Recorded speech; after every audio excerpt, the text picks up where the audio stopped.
Assalamualaikum warahmatullahi wabarakatuh. Jumpa lagi dengan saya lagi, Muhammad Rosid. Pada kesempatan yang baik ini, saya akan membahas mata kuliah pengantar ilmu politik dengan tema partisipasi politik.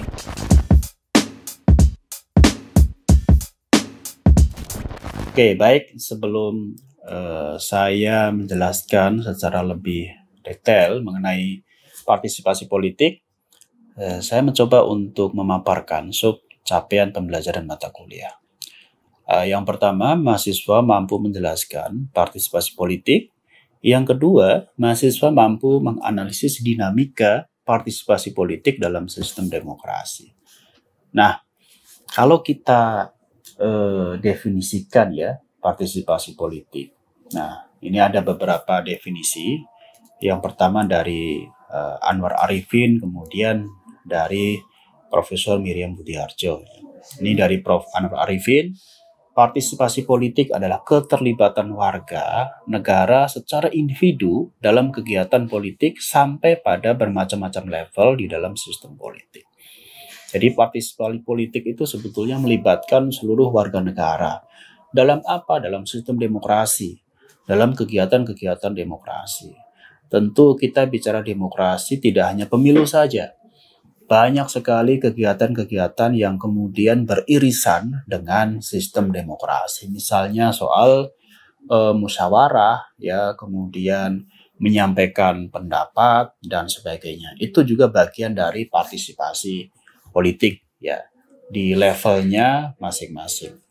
Nah, kemudian definisi dari Profesor Miriam Budiharjo, partisipasi politik merupakan kegiatan seseorang atau sekelompok orang untuk ikut serta secara aktif dalam kehidupan politik. Jadi ikut serta atau melibatkan diri dalam kehidupan politik dalam sistem demokrasi tentunya.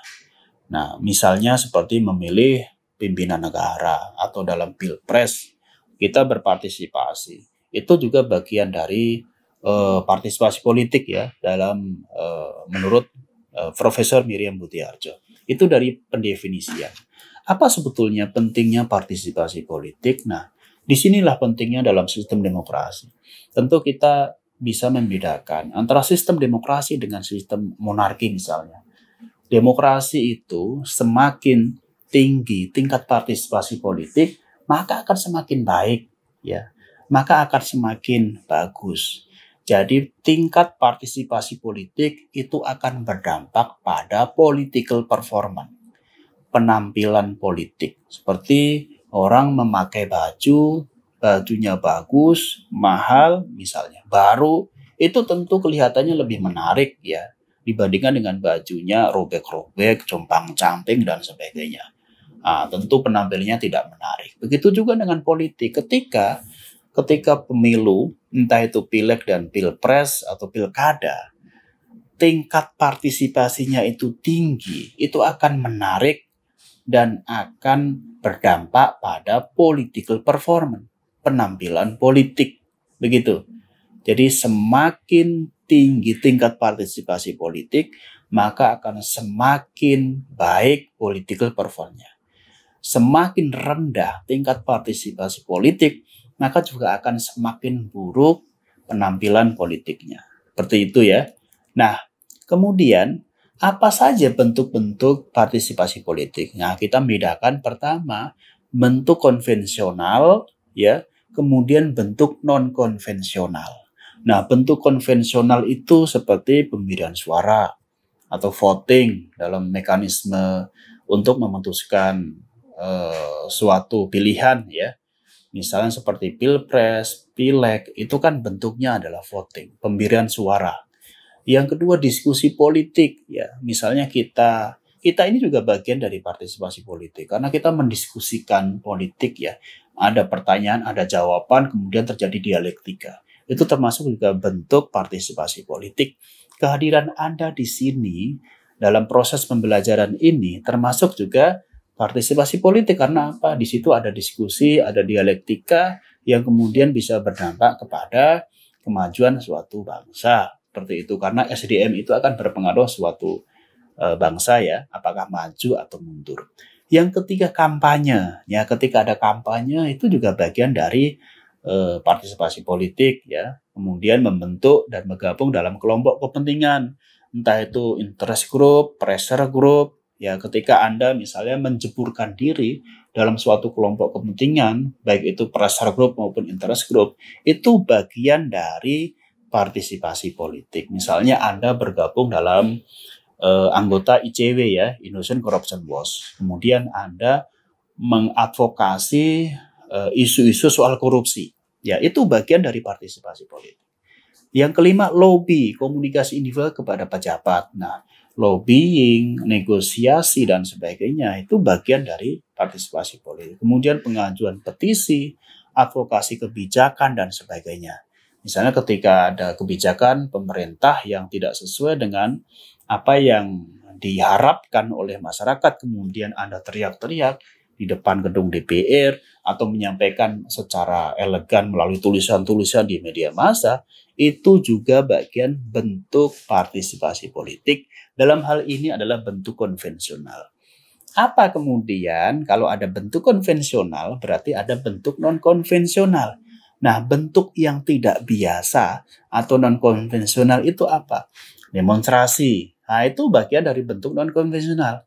Demonstrasi. Jadi, dia melakukan long march, melakukan gerakan-gerakan massa, melakukan penekanan-penekatan kepada pemerintah supaya kebijakannya itu misalnya ditunda atau di-cancel. Sehingga dia melakukan demonstrasi. Ketika ada kebijakan yang tidak pro terhadap rakyat, kemudian ada demonstrasi, itu bagian dari partisipasi politik, bentuknya non-konvensional. Yang kedua adalah konfrontasi. Nah, konfrontasi. Ya, yang ketiga adalah pemogokan.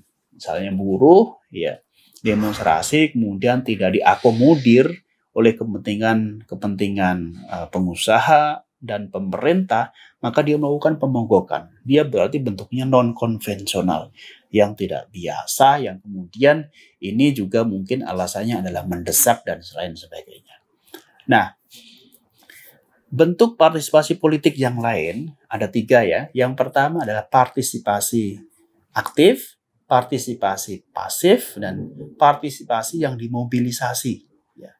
Nah, kalau partisipasi aktif itu ya melibatkan kesadaran diri bahwa kita sebagai warga negara itu penting untuk berpartisipasi dalam sistem demokrasi. Kita penting untuk menyuarakan hak-hak politik kita. Kita penting untuk ikut juga terlibat. Misalnya pencoblosan, kita memiliki hak politik untuk memilih, kita gunakan hak suara kita. Itu berarti partisipasi aktif yang memang kita memiliki kesadaran sebagai warga negara dan juga suara kita menentukan arah masa depan bangsa ini ya paling sedikit adalah 5 tahun. Seperti itu. Jadi partisipasi aktif. Bentuk partisipasi politik ada yang pasif. Yang pasif itu ya kita digerakkan ya. Kita digerakkan. Ya kita sebetulnya malas. Ya kita nggak aktif. Kita nggak tracking data. Kita nggak mencari tahu dan sebagainya. Nah sehingga kemudian ketika ada orang yang kemudian menggerakkan dan sebagainya, baru kemudian kita berpartisipasi. Yang ketiga partisipasi dimobilisasi. Nah ini yang menjadi persoalan juga di negara kita. Jangan-jangan tingkat partisipasi politik bangsa kita yang sekitar 80-85% itu karena dimobilisasi, ya, dimobilisasi, digerakkan, entah itu digerakkan oleh tim ses tertentu, digerakkan oleh tokoh tertentu, atau digerakkan oleh reward power, kekuatan reward atau kekuatan uang. Ada serangan fajar, ada money politik dan sebagainya. Itu bisa menggerakkan yang tadinya itu pasif kemudian menjadi aktif. Ya karena tingkat partisipasinya itu naik karena bisa juga digerakkan oleh reward power, digerakkan oleh kelompok-kelompok orang tertentu yang kemudian tingkat partisipasi politik di negara kita itu cukup tinggi. Tapi memang kalau kita bandingkan di Amerika Serikat, mereka itu tingkat partisipasi politik nggak setinggi Indonesia ya kalau dalam pencoblosan ya. Mereka sekitar 40%, 50%, sampai 60%. Jarang sekali misalnya di Amerika itu tingkat partisipasi politik masyarakat dalam pemilu, pilpres itu sampai 85% seperti Indonesia. Jarang sekali. Biasanya apa yang kemudian menjadikan tingkat partisipasi politik itu tinggi?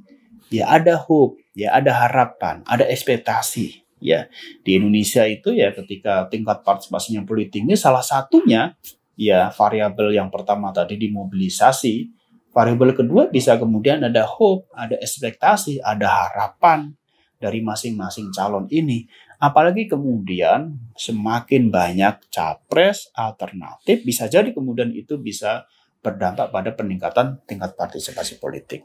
Nah, oleh karena itu kemudian ya, penting sekali ya tingkat partisipasi politik ini karena ini juga bagian dari legitimasi pemerintah.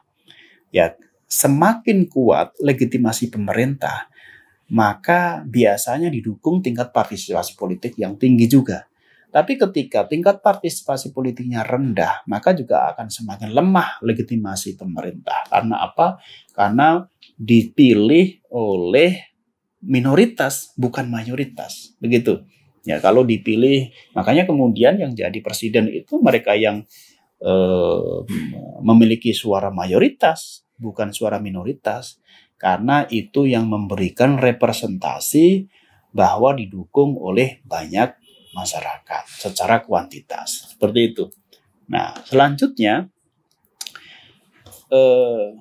partisipasi politik di negara demokrasi ya, kalau saya contohkan di sini di Amerika, ada pemain, ada penonton, kemudian ada apatis, dibagi-bagi lapisannya. Nah, pemain itu 5-7% orang yang aktif dalam dunia politik. Kemudian penonton itu ada 60% populasi aktif dalam memaknai hak pilihnya. Kemudian apatis itu ya nggak peduli, 33% orang yang tidak aktif dalam politik. Tentu ini berbeda dengan data di Indonesia ya. Tentu ini berbeda dengan data Indonesia karena memang tingkat partisipasi politik di Amerika itu kan nggak tinggi juga ya. Ya 50-50, 50% biasanya yang melakukan pencoblosan itu. Nah, kalau dalam kategori pemain atau tingkat elit tentu ya di mana-mana memang mengerucut, biasanya presentasinya kecil. Begitu. Sementara kelompok-kelompok lapisan setelahnya ya, kalau kita bicara lapisan masyarakat biasanya kan general publik. General publik itu masyarakat awam biasanya lapisannya lebih besar. Public attentive itu masyarakat berperhatian biasanya antara 10%-an. Kemudian elite opinion pemain ya, itu biasanya memang sekitar 5-7% juga ya, semakin kecil. Karena memang dia aktif menjadi pelaku politik dalam sistem demokrasi. Nah, kalau kita bicara partisipasi politik, tentu ada korelasinya dengan pemilu dan pilkada ya.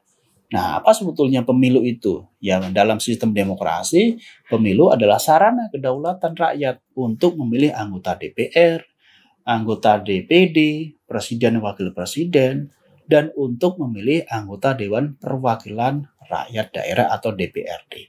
Itu pemilu menjadi sistem untuk menentukan wakil rakyat untuk menemukan pemimpin yang akan menjalankan pemerintahnya di negara ini. Nah, makanya kemudian dalam pemilu biasanya melibatkan banyak orang, terutama masyarakat harus berpartisipasi dalam pemilu, khususnya pencoblosan, karena itu tadi saya katakan bisa menjadi legitimasi pemerintah. Ya, kemudian berdampak pada political performance. Nah, tapi kemudian bahwa ada asas pemilu dan pilkada. Ya, pemilu itu harus langsung, ya, kemudian umum, ya tentu dengan persyaratan tertentu sesuai dengan undang-undang pemilu ya. Kemudian bebas, ya siapapun yang akan dipilih itu terserah, bebas. Karena setiap warga itu memiliki hak politik, hak untuk memilih dan hak untuk dipilih. Rahasia. Jadi ya kita tidak diketahui pilihan politik kita apa karena kita memiliki kerahasiaan untuk bersuara kemudian dituangkan dalam memilih pemimpin di TPS ya. Kemudian juga harus jujur ya, kemudian harus adil ya. Nah, itu asas pemilu dan pilkada yang kemudian bisa kita semacam kita menjadi rujukan bahwa pemilu kalau kemudian ada paksaan, pemilu kalau udah tidak bebas, pemilu karena sudah tidak jujur dan sebagainya. Tentu pemilu itu bukan pemilu yang demokratis ya. Tentu pemilu itu pemilu yang memang pemilu yang seolah-olah pemilu yang tidak bisa menjadi representasi suara masyarakat seperti itu. Baik, demikian partisipasi politik tadi sangat beririsan dengan pemilu, sehingga pemilu itu ketika tingkat partisipasi politiknya tinggi, maka juga akan memberikan legitimasi pemerintah yang semakin kokoh, semakin kuat. Saya pikir demikian, ini rujukannya dari saya bicara tentang partisipasi politik dalam sistem demokrasi. Kita berjumpa lagi di video-video pembelajaran selanjutnya. Salam sehat selalu, salam Pancasila, Assalamualaikum warahmatullahi wabarakatuh.